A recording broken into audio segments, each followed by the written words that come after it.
Good afternoon, everyone, and thank you for joining our webinar today. My name is Alessandra Costigliola, and I'm the Director General of ESIG, the European Solvent Industry Group. On behalf of ESIG, I'm delighted to welcome you to our webinar on the safety assessment of solvents using the updated version of our consumer risk tool, EGRET version 2. Before introducing the other presenters and officially kicking off the webinar, I would like to share some practical information. As we all know, it is not unusual to have connection difficulties for this type of events, even with the best planning.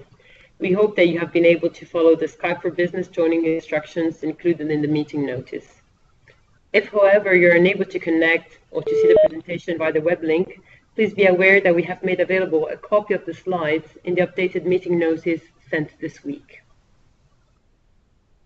The presenters have been asked to let us all know when the transition from one slide to the next, to help everyone keep track of the presentation. The presentation part of the webinar will last for about an hour, followed by a question and answer session.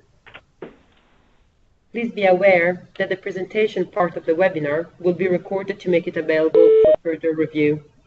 Any questions and answers will be captured separately into a document. After the session, we will be uploading the presentation and supporting Q&A document on the ESIG website, and we will forward the link to all the participants. The consumer GS files are also already available on the ESIG website. During the presentation itself, we would rather not take questions to avoid interrupting the flow. However, if you have questions on any aspect, please don't hesitate to write your question down and submit them throughout the webinar. We will refer to these questions in the Q&A session and try to answer as many questions as possible in the time available. In order to ask questions, click on the white speech bubble on the bottom left of your screen and type your question. As shown here. Here you go.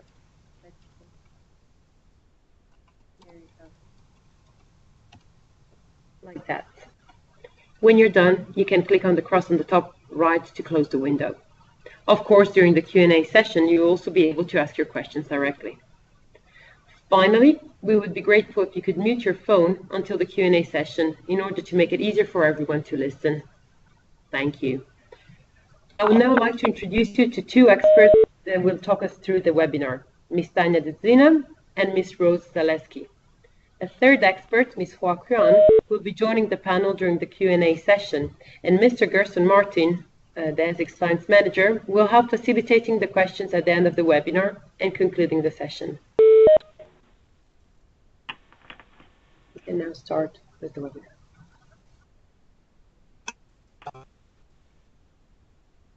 For those of you who may not be familiar with ESIG, I would first like to provide you with an overview of our organization and members. This chart provides some background to ESIG, which is the European Solvent Industry Group that sponsored the development of the EGRET tool. ESIG is a joint activity of the Oxygenated and Hydrocarbon Solvents Producers Associations, which are two sector groups of the European Chemical Industry Group, CEFIC. ESIG also chairs the ESVOC group, which stands for European Solvent Volatile Organic Compound Coordination Group. ESVOC is a joint platform that brings together solvent producers and downstream users. From this slide, you can see that ESIG membership is composed of Europe's major solvent producers, from global chemical companies to smaller but yet important players. Tanya, the floor is yours.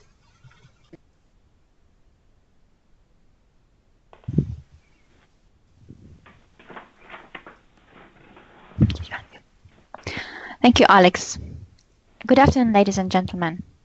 Thank you for joining us today. My name is Tanya Dezina, and I am an exposure scientist with a vast experience in consumer and worker exposure modeling, predominantly for regulatory risk assessment purposes. Today, I will be giving an introductory presentation on the updated version of EGRET, Consumer Exposure and Risk Assessment Model. The tool was specifically developed for solvents by the European Solvent Industry Group in a format consistent with the concept of generic exposure scenarios.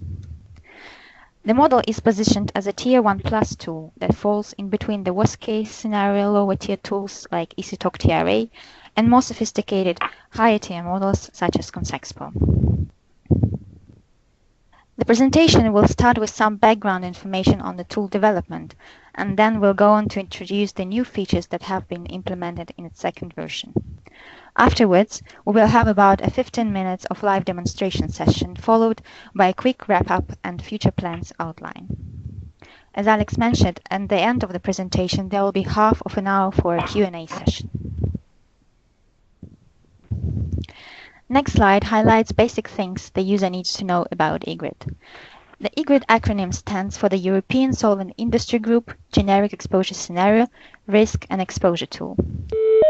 It's an Excel spreadsheet-based model developed by ESIG to support European manufacturers and importers of chemical substances in the development of exposure scenarios for REACH registrations. As you might have noticed, EGRET naming contains a reference to the generic exposure scenarios, or GES. This is the concept that has been developed by ESIG in cooperation with downstream user associations shortly after REACH came into force in 2007. The idea was to develop a generic approach for exposure assessment that would address the variety of solvents on the market and their diverse applications, as well as to enable harmonized communication of safe use conditions throughout the supply chain. An individual GES title links multiple related individual product exposure scenarios into one overall larger category. For example, coatings GES contains individual product scenarios for spray paints, hobby glues, and other related products. Such a grouping enables same individual product use scenarios to be used for every GES they might be relevant. What is more important, it provides greater consistency among different users of the tool when they perform exposure and risk assessments. Later, in 2010, ESIG sponsored the development of a consumer exposure modeling tool that was based upon the EasyTalk TRA consumer model. The tool was named ESIG GES Consumer Tool to reflect the fact that it adopted the GES approach and that the tool included some additional refinements described in this EasyTalk TRA documentation that was not, however, implemented in the TRA model. The ease and quickness of using the TRA tool, including the capability to assess multiple use scenarios at once, was maintained in the ESIG model. The tool also allowed to perform exposure assessment and risk characterization consistent with REACH information requirements. Since its first release in 2010, EGRET has been used for consumer exposure and risk assessments under REACH for solvents and solvent-like products, including hydrocarbon and oxygenated solvents, fuels, and lubricants. Today we'll be focusing on the updated second version of EGRET, which is now freely available for downloading on ESIG website. The link is provided within that slide. The model may be of interest mainly to suppliers and registrants of solvents, but can as well be useful for solvent users who also wish to learn how to perform safety assessment for their products. The tool exists in the form of a master template featuring exposure scenarios for all product categories addressed in EGRET. To make the life of the tool users easier, ESIG also developed 8 individual GES consumer workbooks that cover only the associated product categories as illustrated on slide number 7. For example, in the case of lubricants GES shown in line 3 of the table, GES that covers such PCs as adhesives PC1, PC24 for lubes, greases and release products, and PC31 polishes and wax blends. All these GES workbook files can also be downloaded from ESIG website. Next slide discovers the advantages of using EGRET. It's one of many existing consumer exposure modeling tools developed for REACH, but it's only one of a few that enables efficient generation of the consumer exposure and risk information in accordance with REACH requirements. EGRET stands in between existing Tier 1 and Tier 2 models like TRA and Consexpo because the predictions are somewhat refined as compared to Tier 1 models, but the input required from the user is really minimal. The only information required to run the assessment includes substance molecular weight, vapor pressure, and route-specific derived noise effect level, or DNELs. Consequently, use of EGRET can minimize the need for a higher, more resource-intensive tier of exposure modeling. Since originally EGRET was based on the ESIG TRA, it's logical that these two models are similar to some extent. First of all, both models run on a common platform, Microsoft Excel. Both models require input to be provided only once. Exposure and risk estimates will be generated in seconds simultaneously for multiple scenarios. Route-specific risk characterization ratios and the total RCRs across all exposure routes will be provided for each product scenario individually. A unique aspect of EGRET is that it auto-populates risk management measures in accordance with the risk control banding concept that will be discussed later. Furthermore, the tool generates exposure scenario narratives consistent with REACH Annex 2 format and clearly differentiates between operational conditions and risk management measures. The exposure scenarios can be then directly copy-pasted into chemical safety reports and annexed to the extended safety datasheets. Finally, EGRET develops its output based on the standard phrases contained in the CEFIC ESCOM phrase library, which is then essential means for consistent and efficient communication of safe use information across multiple suppliers. The next few slides will introduce EGRET's interface. I will go through these really quickly in the interest of time, as later there will be a more detailed demonstration session. So when the user first opens the tool, he is prompted to enable the embedded macro. This is required in order to be able to run the model. Within the model workbook, there are 9 individual spreadsheets. Most of them are for information only. The only 2 worksheets the user will need to work with are the chemical safety assessment for exposure and risk characterization and the narratives for exposure scenario generation.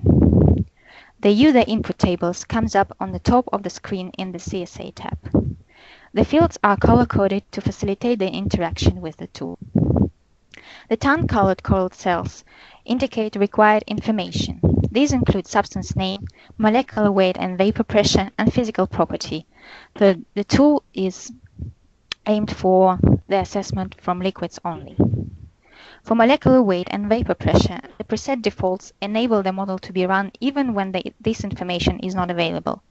In this case, the worst-case exposure estimates will be generated. Adding substance-specific values will result in more realistic exposure estimates and will also enable a saturated vapor concentration to be used as the worst-case upper bound for air concentrations. The bright orange cells represent areas where route-specific denals should be entered as appropriate. Moving forward towards output tables, bring us to the consumer exposure and risk predictions. For transparency, alongside with the Tier 1 Plus exposure predictions, EGRET provides TRA-based defaults and outputs.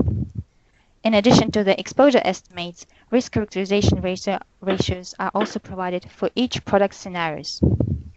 The RCRs lower than 1 indicate safe use conditions, so that the predicted exposure is lower than the hazard benchmark. RCRs greater than 1 indicate unsafe use and are highlighted in red. For these scenarios, refinement of exposure is needed. This can be achieved by introducing appropriate RMMs. Next slide. Moving further to the right of the table in EGRET brings us to the Tier 1 Plus EGRET assessment.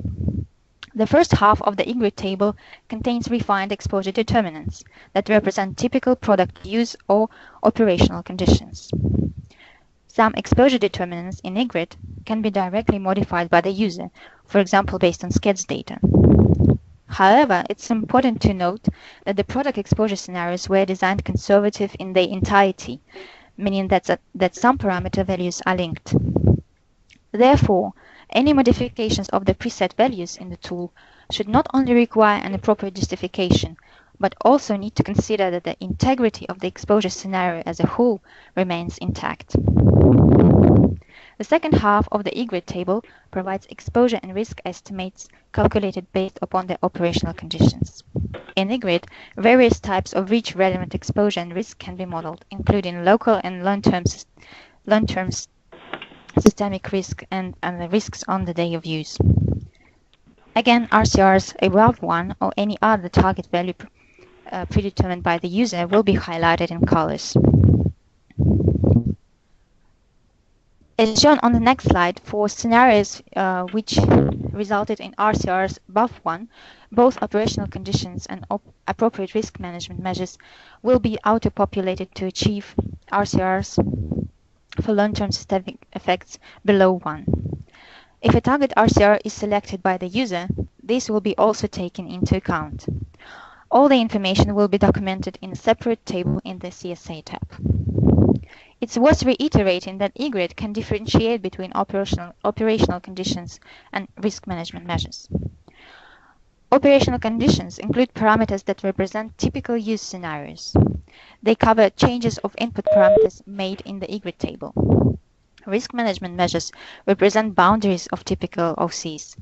They are implemented to reduce exposure and populated based on a target RCR. The most typical RMM for consumers would be a restriction of the maximum weight fraction of a substance that can be used in a given product. This can be then followed by the controlling the product use amount, which normally is done by the product manufacturer. Merda, non riesco a collegarmi. C'è niente da fare, errore di conferenza.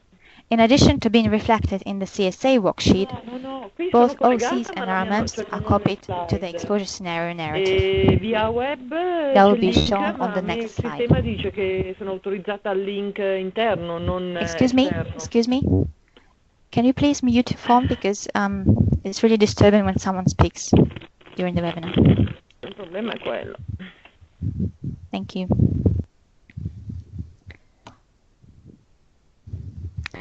The exposure scenario generated in EGRET based on the results of the chemical safety assessment are consistent with REACH exposure scenario format and can be used for downstream communication of safe use advice in a consistent and harmonized way.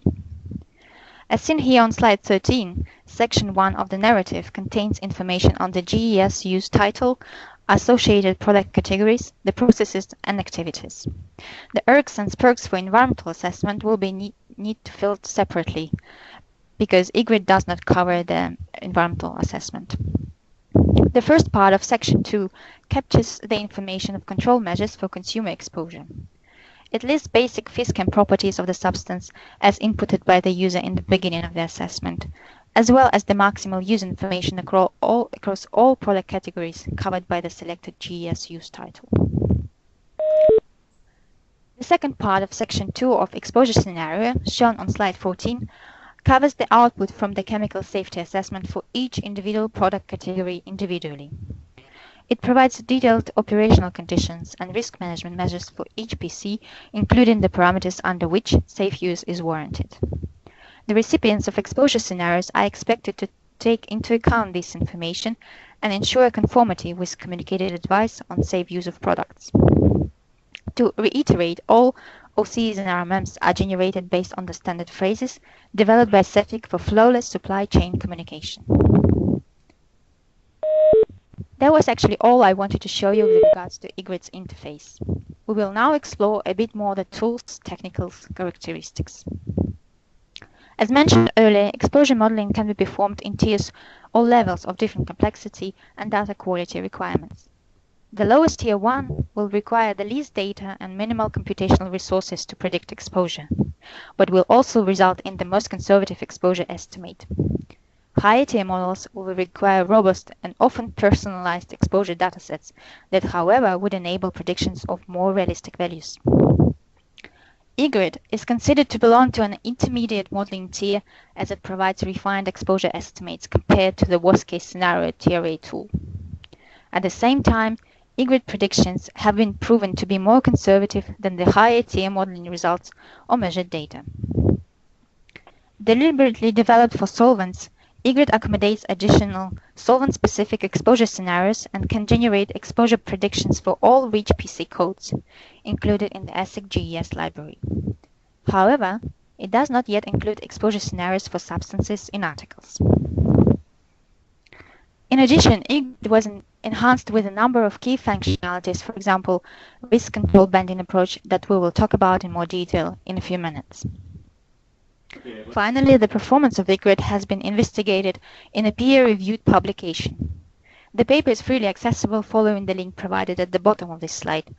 It has been widely used for 2010 REACH registrations, and the chemical safety assessment supported with EGRET-based consumer exposure modeling have undergone successfully regulatory evaluations. Next slide. The updated second version of EGRET, accompanied by a comprehensive user manual, has been released in December 2015. The tool's functionalities were improved based on the feedback from users and other interested stakeholders, including regulators. There are a number of substantial updates compared to the previous version. Key new features are listed on slide 16 and include the enhanced control banding with automated selection of risk management measures, the frequency banding approach to address infrequent exposures. This was specifically implemented to align EGRET with the most recent consumer TRA update, version 3.1. In addition, the number of exposure parameters in EGRET has been extended to accommodate data from specific consumer exposure determinants, or SCEDs. We also unlocked 2 additional exposure parameters to afford the user with a greater flexibility in adjusting the default values when they have a rationale to do so, again based on SCEDs data, for example. Also, we simplified the logistics of the tool. In previous version, there were 4 CSA tabs, and the user had to first select an appropriate tab depending on the vapor pressure of the substance, and then continue with the assessment. In fact, there are actually a few other new features in the updated EGRET version. I think a lot of them we already covered earlier. So in the interest of time, I will explain in more detail only the first 3 bullet points. First of all, we will start with the control banding approach illustrated in slide 17. Control banding is a generic approach that determines risk control measures based on the combination of ranges of hazards and exposure. The risk matrix shown at the bottom of the slide has exposure on the vertical axis, increasing towards the bottom of the box. Hazard is depicted in the horizontal axis, increasing from the left to the right. The risk potential, as well as the need and the level of exposure control measures, increases towards the lower right corner of the matrix. Each of the boxes in the risk matrix represents a band of exposure and hazard, that is a risk. Red box corresponds to the highest risk situation. It then seemed logical to predetermine a range of typical control measures for each risk band. The utility of this banding approach is that predefined controls can then be applied for any substance that falls within a given risk band. Such an approach is much more efficient than the substance-specific evaluation. In addition, it provides more consistent recommendations for control measures. As such, the control banding concept is widely supported and utilized in occupational settings. It has been implemented in several worker exposure assessment tools, such as the UK COSH Essentials, ESIG TRA, and Stoffen Manager. More information on the approach can be found at the website of the Centers for Disease and Control by following the link provided with this slide. Next slide.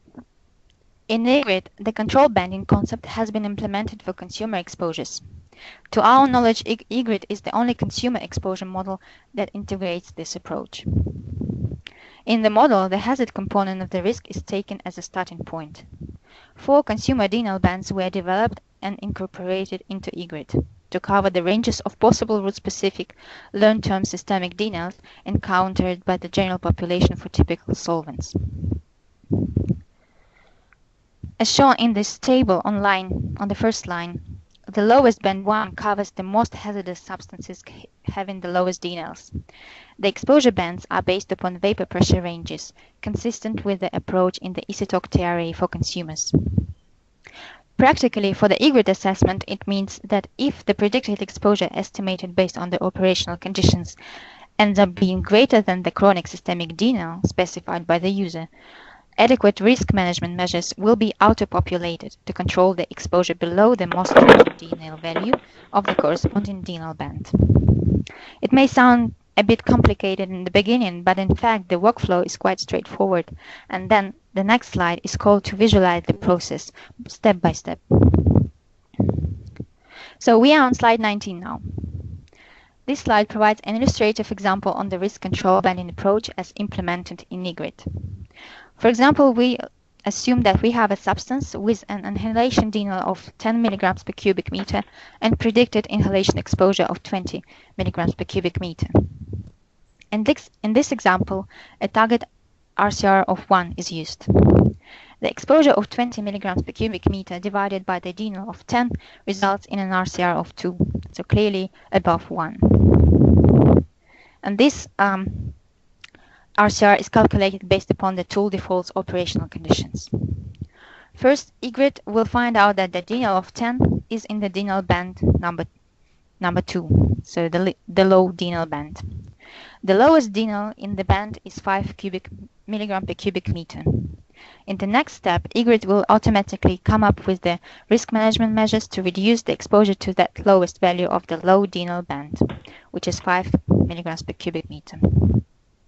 I would like to draw your attention that this denal band value is lower and thus more stringent than 10 milligrams per cubic meter value specified initially by the user. That practically means that the control banding approach provides an extra degree of conservativeness in risk assessment. In the updated version of EGRET 2, the control banding feature was further enhanced to allow the user to define a target RCR. This feature is implemented with the drop-down menu option shown on slide 20. By default, the target RCR is set to 0.9. Two more stringent options were made available based upon user feedback. To achieve the target RCR, a set of appropriate risk management measures will be automatically selected following the approach described previously. So the key message related to control banding in EGRET is that it provides an extra degree of conservativeness in risk assessment and enables the user to be flexible in determining margin of safety if considered appropriate. The necessary risk management measures will be pulled out automatically and no human intervention will be needed. By this, consistent, common, safe use conditions can be provided, allowing greater consistency across suppliers in communicating safe use information downstream. Next slide. Another new feature that was added to the new version of EGRET to align it with the most recent update of TRA Consumer Tool version 3.1 is the frequency banding. As one can imagine, human exposure to some consumer products can occur infrequently, say on a yearly basis or happen once in a few years. Typical examples would be painting a room or installing a carpet or installing a tile. The problem arises when such infrequent exposures are to be compared to a long-term hazard benchmark that was derived based on a daily lifetime exposure. One of the approaches that has been proposed in the past and implemented in many commonly used higher-tier consumer modeling tools implies linear averaging of exposure by normalizing the predicted event exposure with the annual use frequency of a product. Recently, ESIG has developed an alternative, more conservative approach called frequency banding that is to be applied to the assessment of infrequent exposures. 4 frequency bands were proposed as shown in this table, each reflecting a certain periodic use of a consumer product. To be able to use this feature in TRA, the user has to first add a new product category for which the annual use frequency is known. This actual use frequency is then assigned to one of the 4 frequency bands and a corresponding multiplier is applied to adjust the calculated event exposure. In EGRET, the frequency multipliers, along with the justification for each product category, are provided in Table 2b in the Chemical Safety Assessment tab. It should be noted that this parameter has been locked and cannot be modified in EGRET. Finally, the last new feature that we are going to talk about before the demo session is use of SCADs. The second version of EGRET can now be fed with the data reported by the downstream user sector organizations for their relevant end-use products. This can be documented in the format of specific consumer exposure determinants, or SCADs. Perhaps the majority of the audience is already familiar with the concept of SCADs, but just for information, SCADs are sets of realistic exposure factors compiled into a single fact sheet document to be used as information input in consumer exposure assessment. A SCAD identifies a specific exposure scenario for a consumer product or article in use.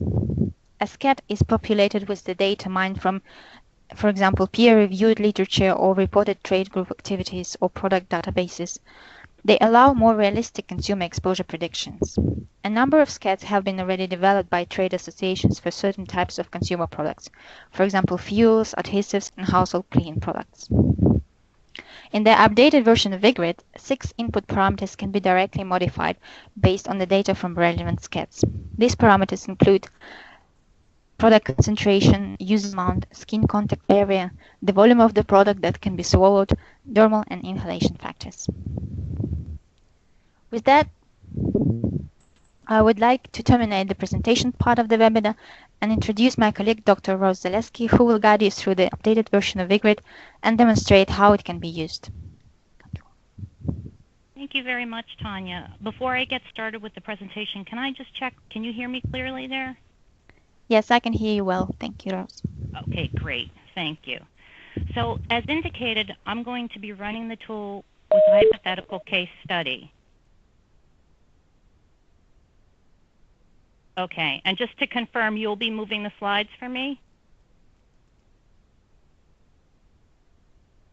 Correct?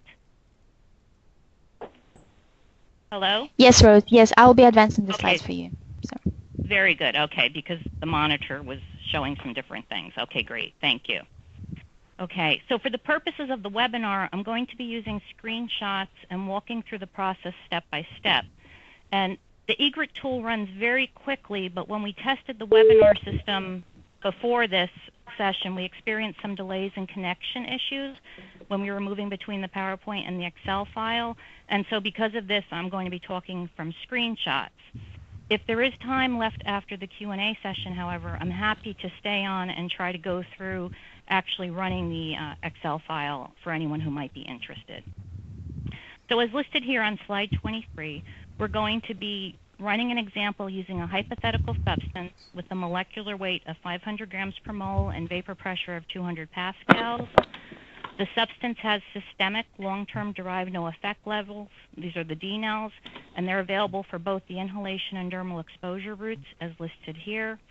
And the target RCR for our example is going to be 0.5.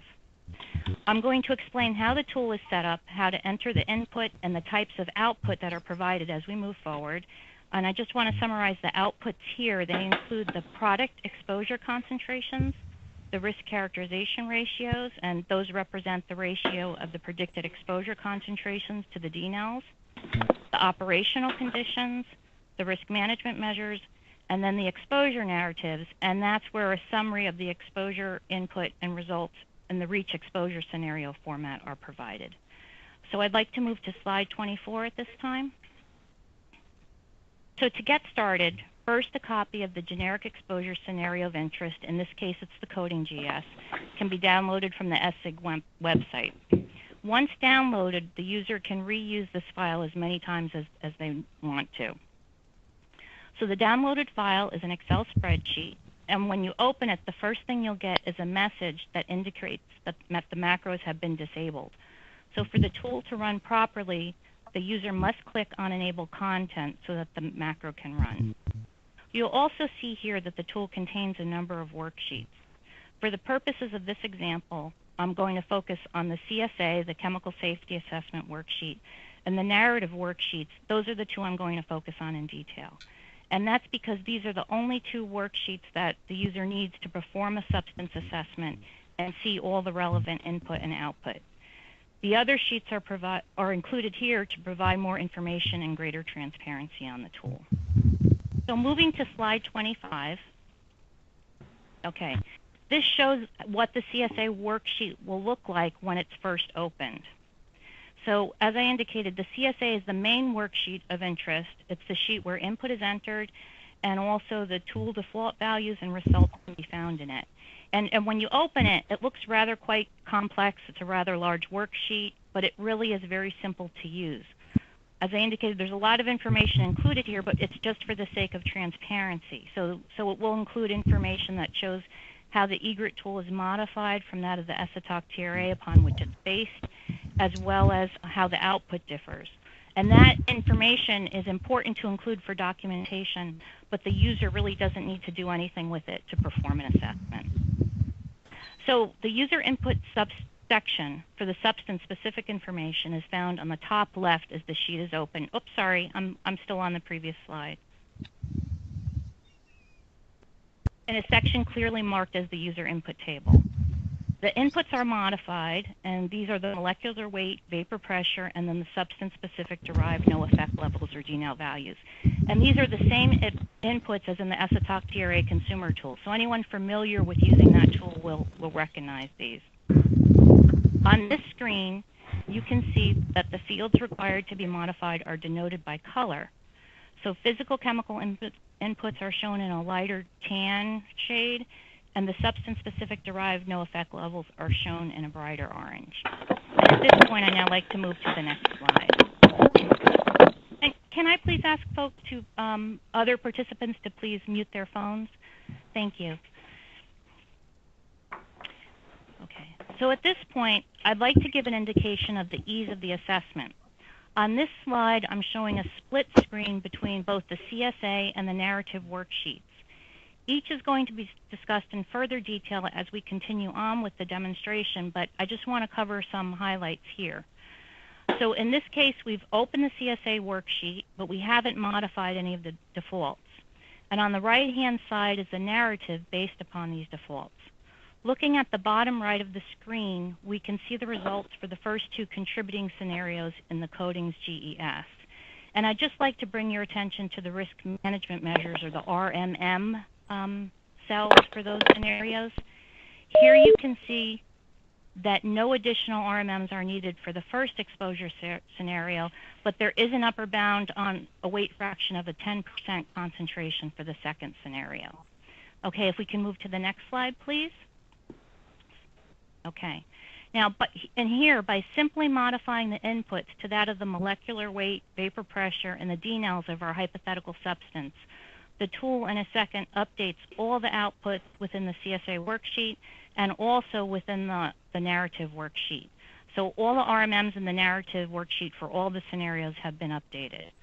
And that's really nice that everything is done quickly and all at once. So in this slide, bringing your attention again to the first two contributing exposure scenarios in the right-hand bottom part of the slide, you'll see that for both of them now, it's indicated that no RMM is needed. Okay, if we move to slide 28. Thank you. We can now take a closer look at the user input step. So at this point, when that CSA opens, the user modifies the information in the user input table, which shows up on the top of the screen. And these are the tan and orange shaded cells. So the substance-specific name, the molecular weight, and the vapor pressure are all updated simply by typing over the default values. And similarly, the relevant derived no effect levels are added by typing over any existing values. And values that are not relevant can also be removed or left blank. And for this example, the oral route is not relevant, so that's blank here. The tool's capability to auto-populate risk management measures needed to meet a specific risk characterization ratio applies to the long-term systemic DNLs.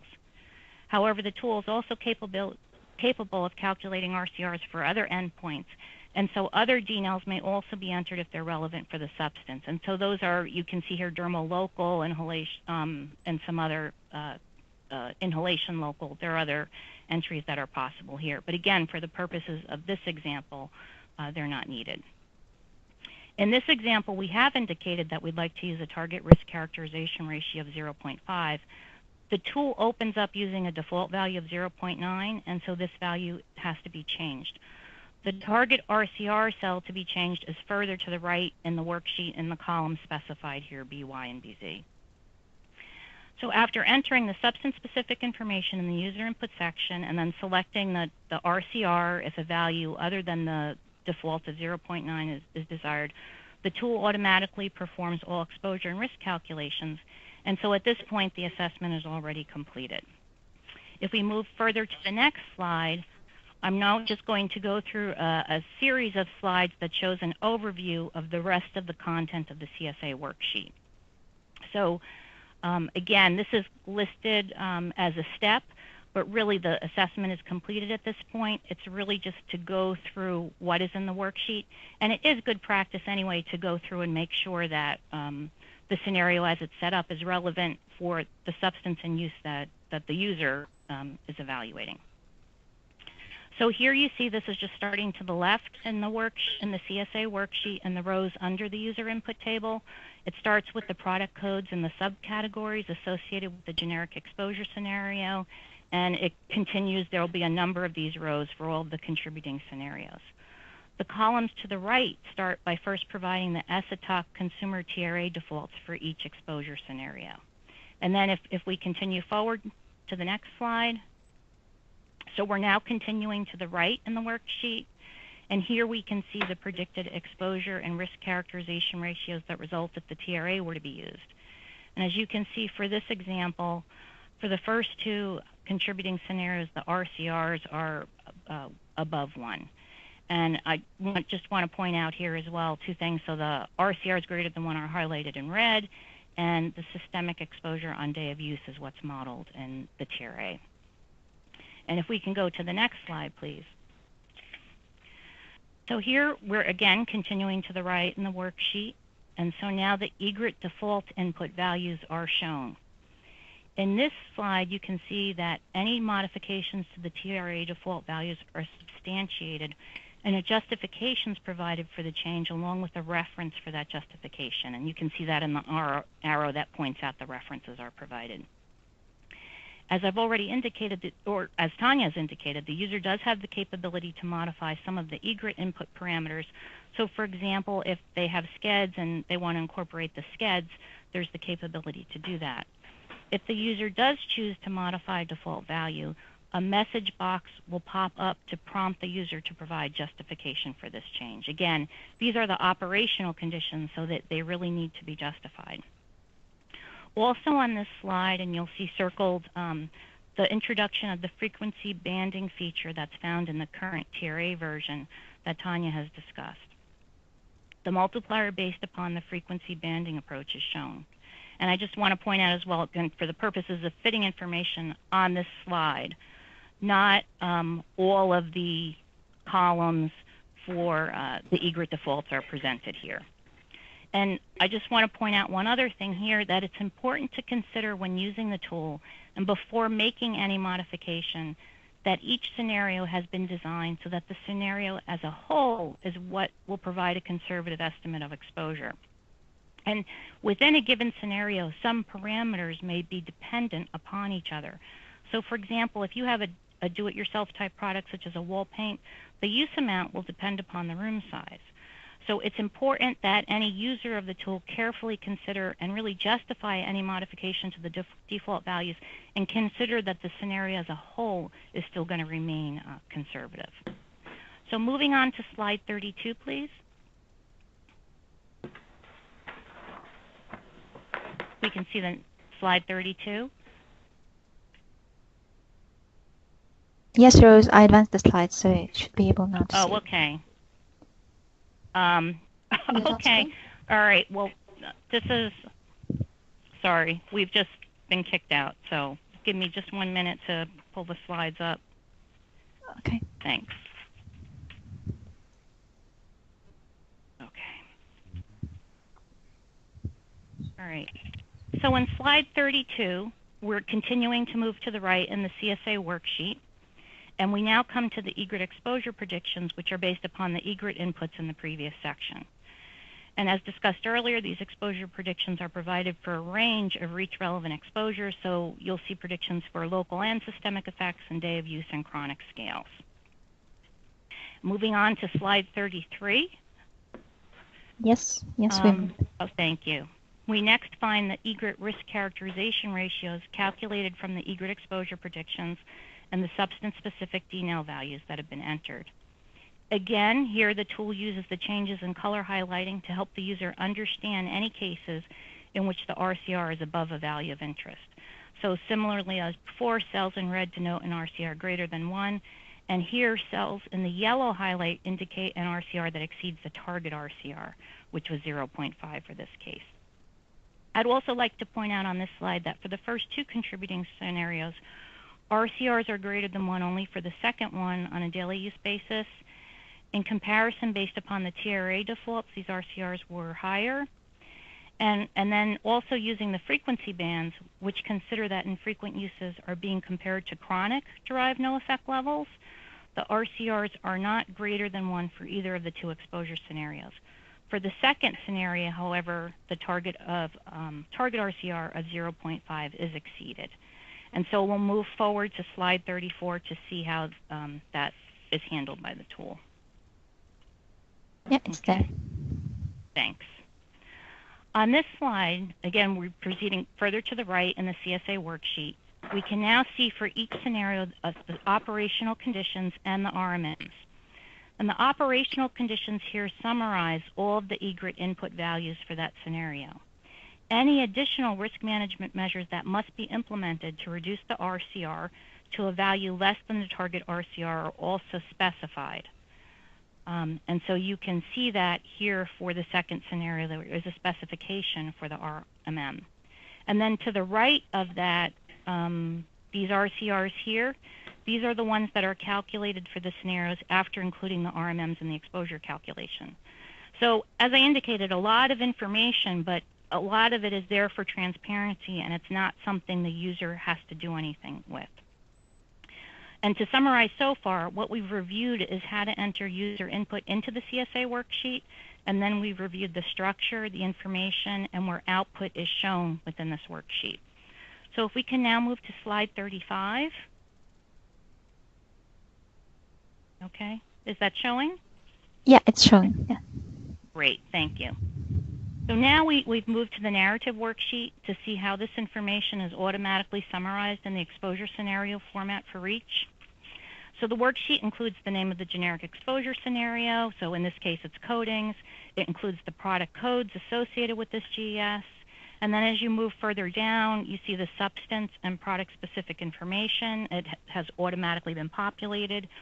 And continuing to move down within this sheet, we see the operational conditions. And if it's needed, we also see risk management measures, and this is shown for all of the individual contributing scenarios within the GES. Both the operational conditions and the risk management measures are provided in the standard phrases found in the standard phrase library, and so you'll see some codes here associated with that. And again, this is really facilitates translation and use in extended safety data sheets.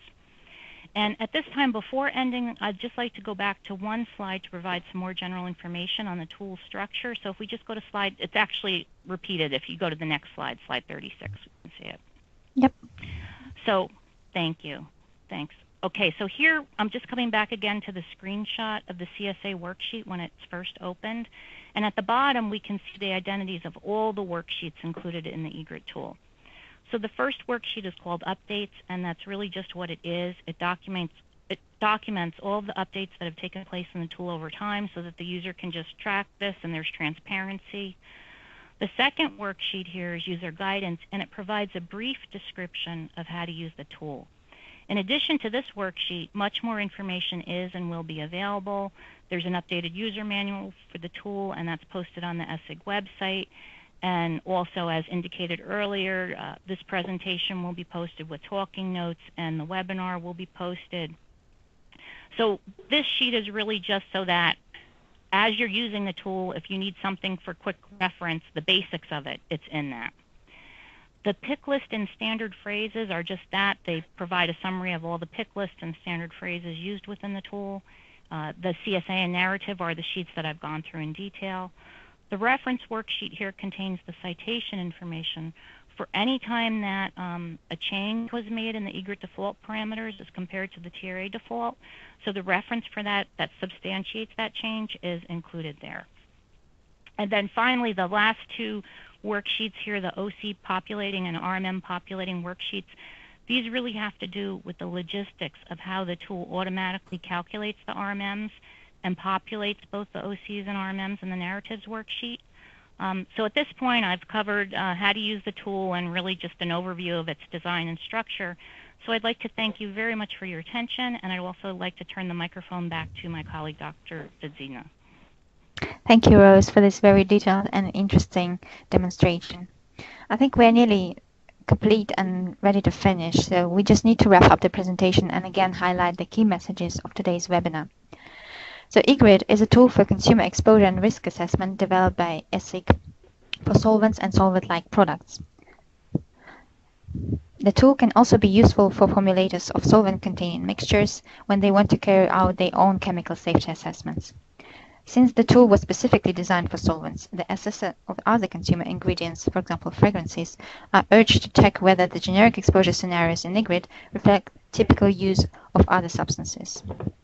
Overall, EGRET is thought of as a Tier 1 Plus tool that requires minimal user input but provides refined exposure predictions as compared to Tier 1 models. It's also able to simultaneously run multiple exposure scenarios for individual product categories and assess various types of risks. In EGRET, safe use conditions are derived automatically following the control banding approach. The user is also enabled to specify additional safety margin by selecting the target RCR. Most importantly, EGRET is fully compatible with REACH requirements. It automatically generates appropriately formatted exposure scenarios based on the outcomes of the chemical safety assessment. In those exposure scenarios, operational conditions and risk management measures are communicated with standard phrases from ESCOM library. EGRET, as any other tool, is dynamic in nature and gets updated as necessary. In terms of future plans, which are shown in the next slide, tools recognition is considered to be the main priority.